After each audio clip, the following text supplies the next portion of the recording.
You must have often seen a slimy green layer on rocks lying close to the sea.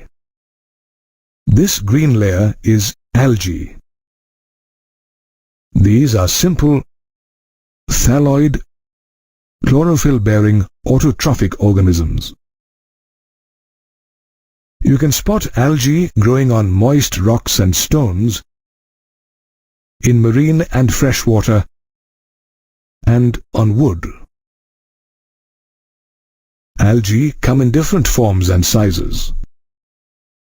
For instance, Chlamydomonas is unicellular, whereas Volvox is of colonial form, and Spirogyra is filamentous.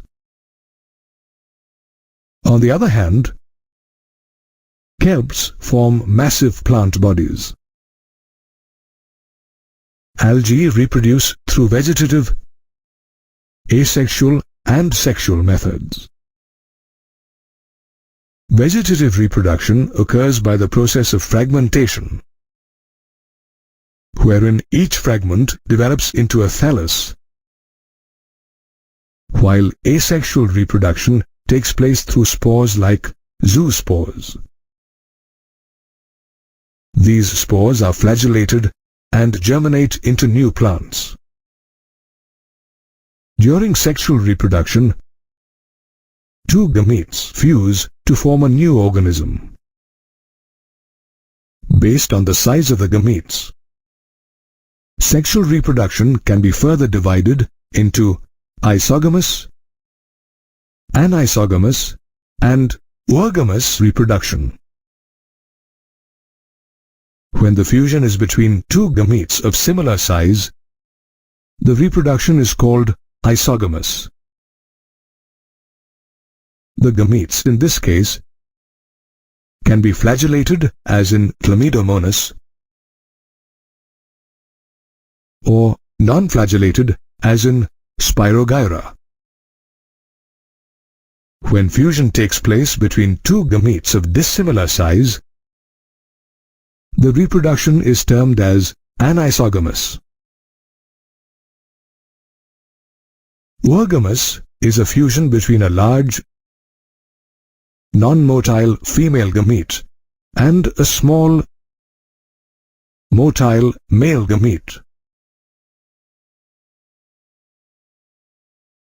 Algae perform a wide variety of functions.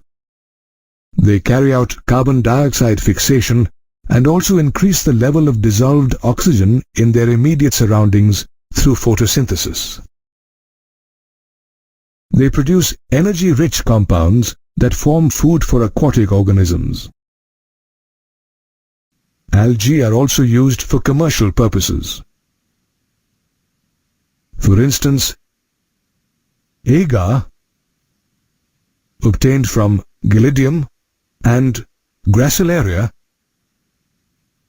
is used to prepare ice creams and jellies. Based on the type of pigment and the type of stored food, we can classify algae into chlorophysae, phaeophysae, and rhodophysae.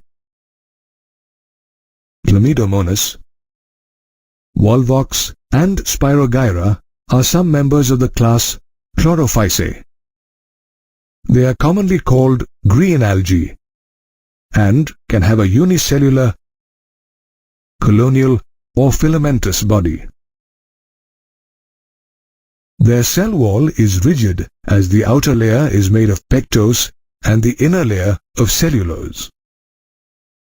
The cell has several chloroplasts that contain pyronoids, structures that have starch and protein. In definite chloroplasts, you can find the localized pigments chlorophyll A and B that give the algae the color of green grass. Green algae can reproduce vegetatively through fragmentation and asexually by flagellated zoospores, as well as sexually. Phaeophysae is another class of algae, and ectocarpus, dictyota, laminaria are some of its members. These species, commonly termed as brown algae, are mostly found in brackish or salt water. They display a wide variety in form and size.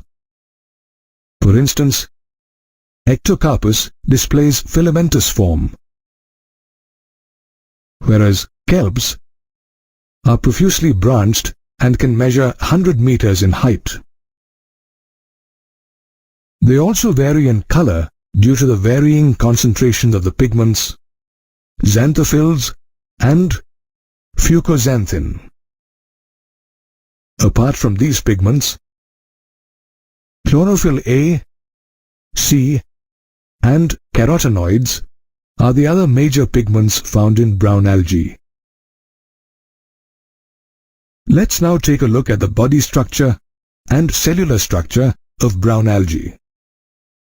The plant body consists of a frond, a leaf-like photosynthetic organ, and a stipe that functions as a stalk. The frond and stipe are attached to the substratum by a holdfast. The vegetative cells of brown algae have a cellulosic wall, which usually has an outer gelatinous coating of algin. The protoplast inside the cell has plastids and a centrally located vacuole and nucleus. Brown algae produce through fragmentation and asexually through biflagellate spores. On the other hand, in sexual reproduction, the gametes unite either in water or within the oogonium. Rhodophysae is another class of algae whose members include Polysiphonia, Gracilaria, and Gelidium. The members are often called red algae. The red color is due to a high concentration of the red pigment R-phycoerythrin. The thalli of red algae are multicellular, and food is stored as Floridian starch inside the cells. Red algae are found in brackish and salt water, and mostly in warmer areas. Red algae reproduce vegetatively, asexually through non-motile spores, and sexually through motile spores. Thus we have seen that there are a variety of algae that thrive in the aquatic habitat.